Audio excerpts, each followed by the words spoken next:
E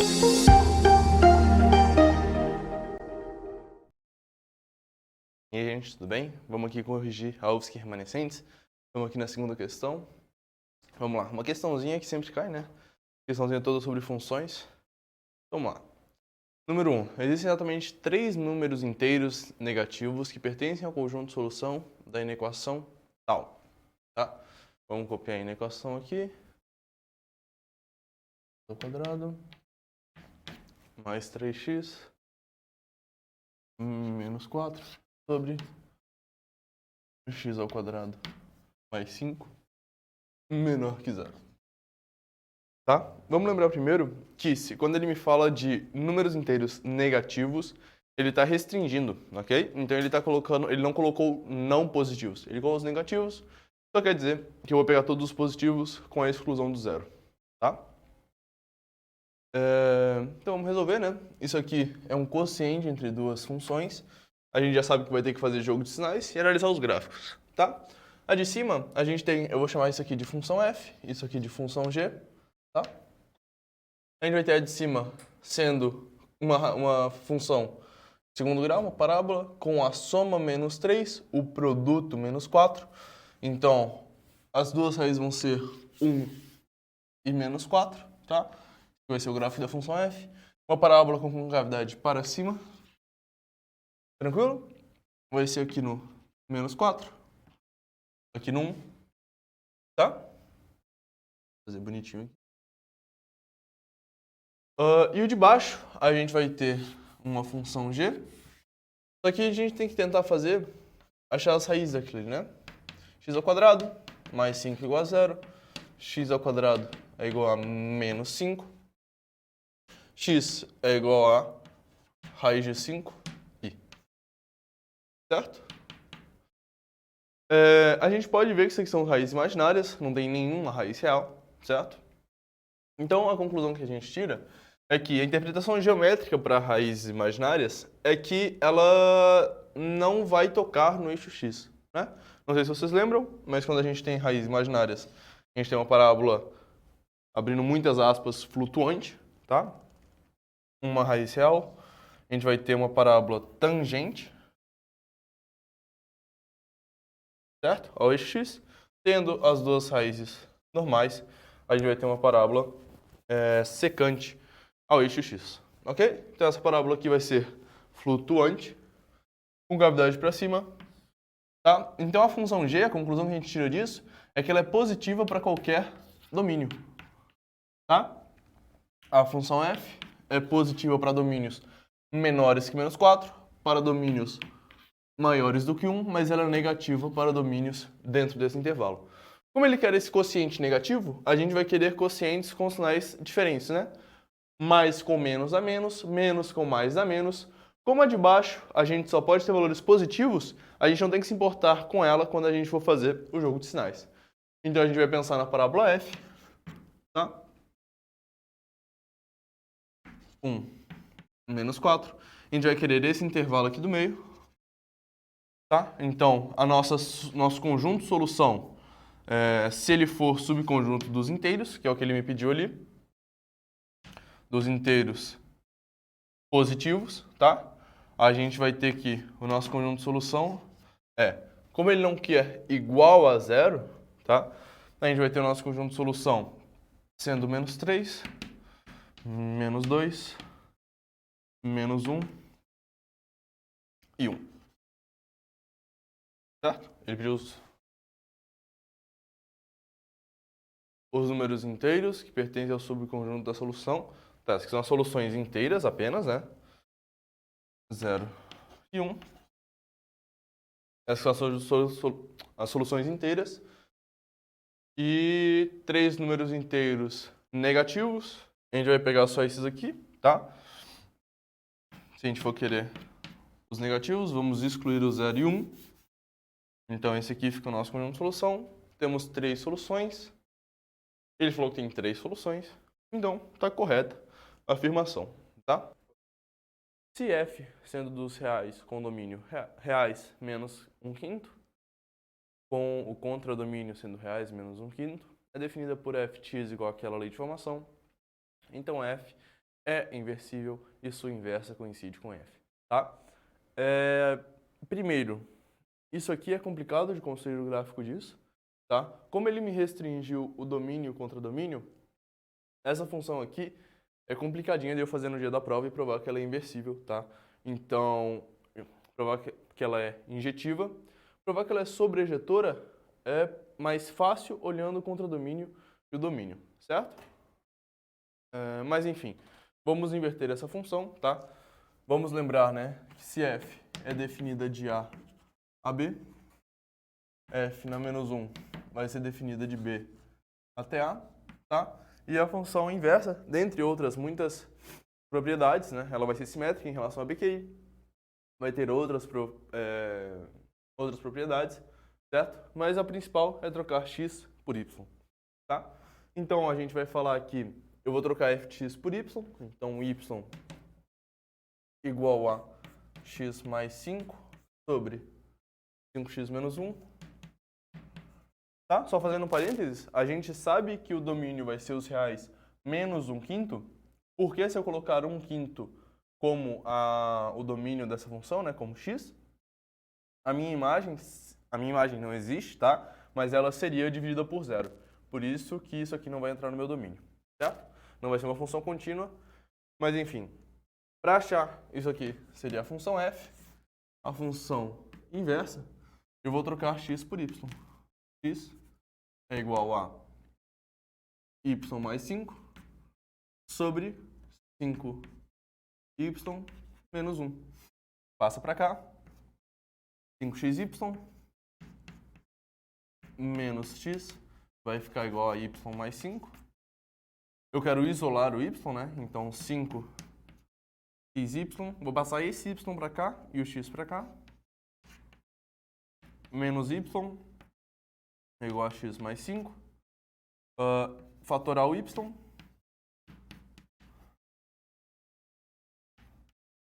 X mais 5. E meu y vai ficar igual a x mais 5 dividido por 5x menos 1. Tá? A gente tem essa lei de formação, essa aqui é f inversa. E a lei de formação ficou sim, igual, né? Por isso, ela é inversível, porque esse contradomínio aqui sendo igual ao domínio e a lei de formação sendo igual, eles vão ter as mesmas restrições, então ela vai ser sobrejetora. Como eu falei, é difícil provar que ela é injetiva, mas enfim, é verdadeira a alternativa, tá?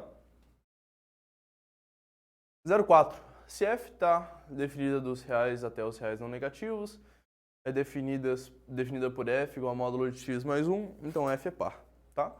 Primeiro, dá pra gente construir assim, né? Vamos lembrar. Função par é a função que menos x é igual a f de x, tá? Um jeito fácil de descobrir isso, ele vai ser simétrico ao eixo y, né? Então o jeito mais fácil de descobrir isso é construindo o gráfico quando possível, tá? Quando não for possível, eu tenho que usar isso aqui e tentar chegar em verdades e tal. Mas enfim, f de x é igual a módulo de x mais 1, tá? Dois jeitos de construir esse gráfico. O primeiro é fazendo o gráfico clássico de f de x igual a módulo de x. Tá? E o segundo passo, né? O segundo passo do primeiro jeito é deslocando ele uma unidade para cima, tá? Por causa desse coeficiente aqui. Uma unidade e só copio o gráfico, tá? Aqui já dá para ver, apesar do meu desenho não estar perfeito, que ele vai ter uma paridade sim, ele vai ser simétrico em relação ao eixo y, tá? Lembrando que quando f de menos x é igual a f de x, então, ou seja, a função é par, ela vai ter uma simetria em relação ao eixo y. Quando f de menos x é igual a menos f de x, então a função vai ser ímpar, ela vai ter uma simetria em relação a BQI, tá? Um outro jeito de construir esse gráfico seria usando a definição de módulo, então f de x igual x mais 1, tal que x maior ou igual a zero, porque módulo de x igual a x para x positivos, e menos x mais 1, tal que x menor que zero. Tá? Construindo esse gráfico. Isso aqui são duas setas, certo? Isso aqui é a BQI deslocada uma unidade para cima. 1, Essa aqui é a BQP, deslocada uma unidade para cima. Então, a reta seria algo por aqui, tá? A raiz disso aqui seria aqui no 1, certo? Só que isso aqui seria a função se ela fosse dos reais. Como ele tem essa restrição para todos os x negativos, eu vou esquecer esse pontilhado aqui e vou pintar só o gráfico negativo dela, tá? O gráfico deu igual, óbvio que deu igual, porque a gente está fazendo o gráfico da mesma função. Mas enfim, dois jeitos de construir o gráfico, usando a definição, usando o deslocamento, tá? Mas enfim, nos dois ela vai ser uma função par, ok? Então a 0,4, verdadeira também. Questão 0,8. Se f está definida dos reais para os reais, é definida pela lei de formação fx igual a 2 elevado a x ao quadrado menos 4x mais 7. Então o valor mínimo assumido pela função f é 1, tá? Enfim, né? Isso aí é uma função composta, mas um jeito fácil de saber o que você tem que fazer nessa função, tá? É lembrando que se fosse, por exemplo, 2 elevado a x, o gráfico seria algo assim, certo? Então, lembrando de função exponencial, tá? Fx igual a elevado a x. Se a for maior do que 1, se a estiver entre 0 e 1, entre 0 e 1 é os outros sinais, né? Aqui, tá? Se isso aqui for fx é estritamente crescente, e aqui fx é estritamente decrescente, certo? Se fx é crescente, quer dizer que fx mais k vai ser maior que fx, e f de x menos k vai ser menor que fx, tá? Isso aqui são as definições de crescente ou decrescente para qualquer x positivo, né? Então, sabendo disso aqui, a gente sabe que quanto maior for o expoente, maior será o valor assumido da função, ok? Como isso aqui é uma parábola, ela vai ser uma parábola com gravidade para cima, certo? 2 elevado a x ao quadrado menos 4x mais 7. Tá? Isso aqui vai ser uma parábola com gravidade para cima, com raízes de soma 4 e produto 7. E ele vai ter um valor de mínimo, tá? Então o valor de mínimo assumido pela parábola também vai ser o valor de mínimo assumido pela função f de x, ok? Então, tendo isso, a gente consegue achar o valor mínimo dessa parábola, achando o x do vértice, que é menos b sobre 2a. Então, vai ficar menos 4 sobre 2 vezes 1, que é 4 sobre 2, 2. Tá? Então, o x do vértice vai ser o x do vértice dessa função também, que vai ter o mínimo relativo ali quando x igual a 2. Calculando o f de 2, vai ficar igual a 2 elevado a 4 menos 8 mais 7. Isso aqui vai dar menos 1, 3.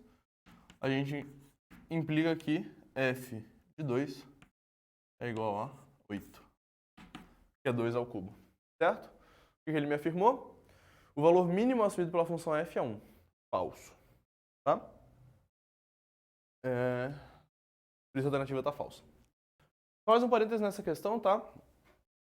Essa parábola aqui, ela teria um valor de mínimo se ela fosse negativa também, tá? Então, realmente, como essa função aqui é estritamente crescente, quanto maior, o expoente maior seria a imagem, tá? Mas ela falou ali que é 1, imagino que para o aluno pensar que 2 elevado a 0 seria 1, ok? Então, se isso aqui tivesse um x igual a 0, ou seja, se existissem raízes, lembrem, raízes reais, porque o domínio é real, tá?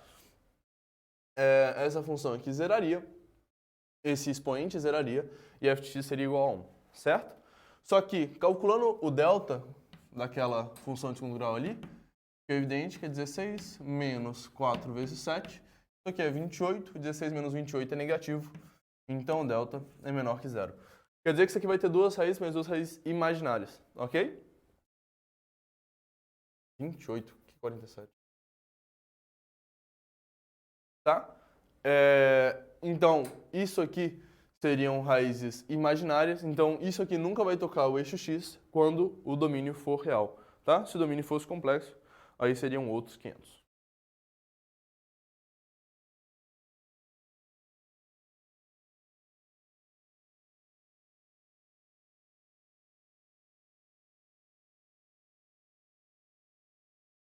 A questão 16, se fx é definida por fx igual a m log de x mais n, tem gráfico log de base 2, né? Tem gráfico dado com uma figura a seguir, então f de 11 igual a 5, tá? Então a gente vai ter que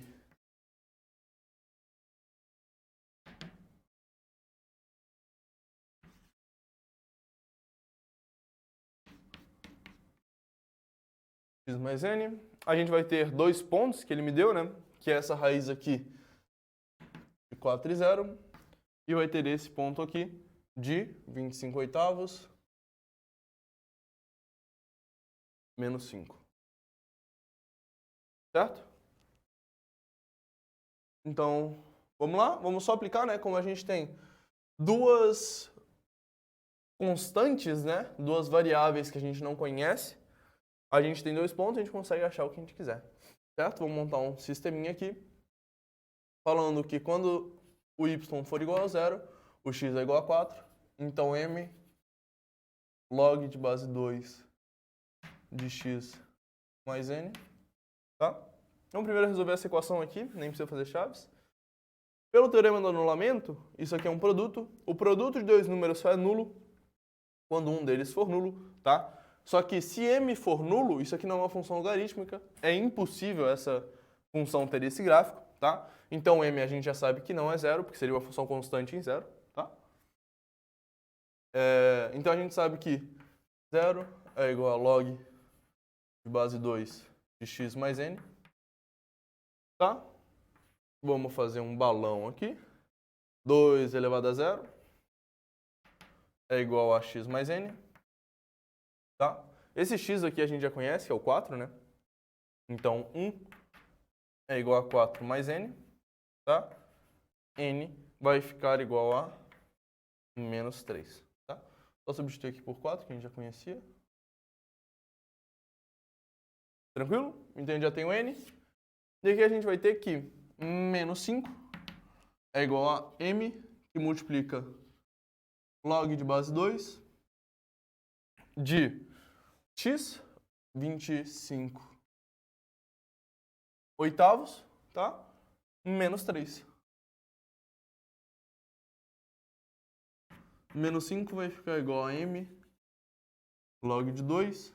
25 oitavos menos 24 oitavos, que é 3. Vai ficar 1 oitavo. Menos 5 é igual a m log de 2 na menos 3, tá? Isso aqui eu posso tombar esse expoente aqui. Menos 5 é igual a m vezes menos 3 log de 2 na base 2, tá? Log de mesma base é igual a 1. Então, menos 5 é igual a menos 3m. M é igual a 5 terços. Tranquilo? Para terminar a questão, ele pediu f de 11. Vou apagar aqui. Muita coisa.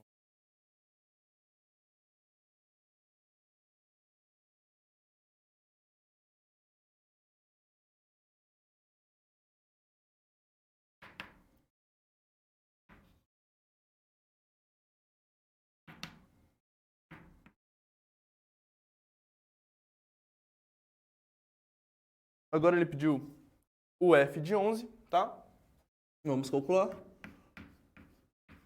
F de 11 vai ficar 5 terços log de base 2 de 11 menos 3. F de 11, 5 terços log de base 2 de 8. Esse aqui é o número que elevado a 2 dá igual a 8, certo? Ou dá para pensar ali também que f de 11 é igual a 5 terços vezes log de 2 ao cubo base 2, tá? Novamente, né? Esse expoente tomba, esse logaritmando com a mesma base fica 1, então vai ficar f de 11 é igual a 5 terços vezes 3, implica que f de 11 é igual a 5. Tranquilo? Alternativa verdadeira. Alternativa 32, a questão 12. Se a população de uma cultura de bactérias que começa com 800 indivíduos dobra a cada 3 horas, então o número de tempo... Deus do céu, disléxico do caralho. Se a população de uma cultura de bactérias que começa com 800 indivíduos dobra a cada 3 horas, então o tempo estimado para a população atingir 200.004.800 bactérias é inferior a 23 horas. Tá? Então vamos lá. Isso aqui vai ser uma função exponencial, certo?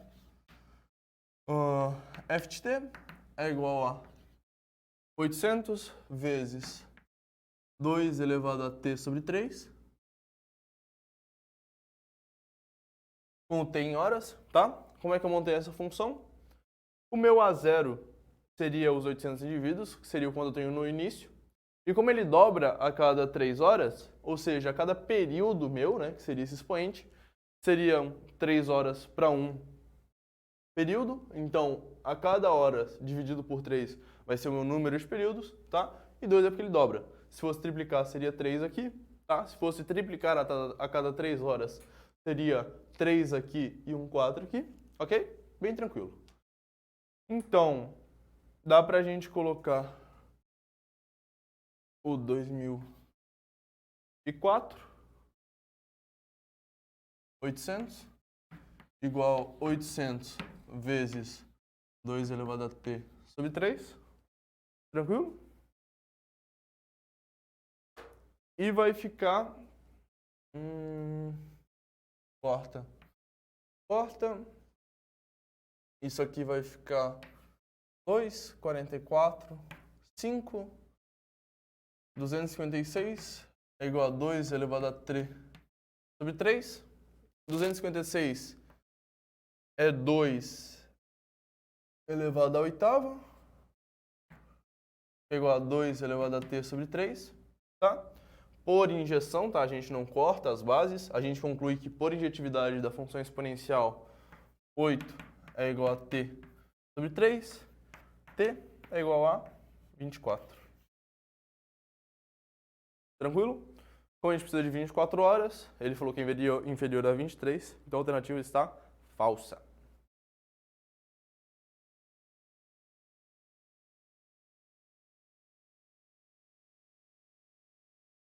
Alternativa 64. Se f e g são funções de R em R, tais que ft igual a 2x mais 3, fog igual a 2x ao quadrado menos 1, então g de 5 é igual a 3.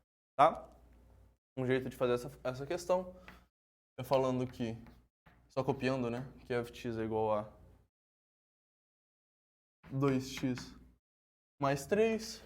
O g de x a gente não sabe, mas a gente sabe que f composta de g de x vai ser 2x ao quadrado menos 1, certo? F composta de g nada é, mas é que f de g de x, certo? Então a gente vai ter que f de g de x é igual a 2x ao quadrado menos 1, substituindo g de x, 2 vezes g de x mais 3 é igual a 2x ao quadrado menos 1, 2 vezes g de x vai ficar igual a 2x ao quadrado menos 4. A gente tem que, finalmente, g de x é igual a x ao quadrado menos 2. Certo? G de x é igual a x ao quadrado menos 2, g de 5.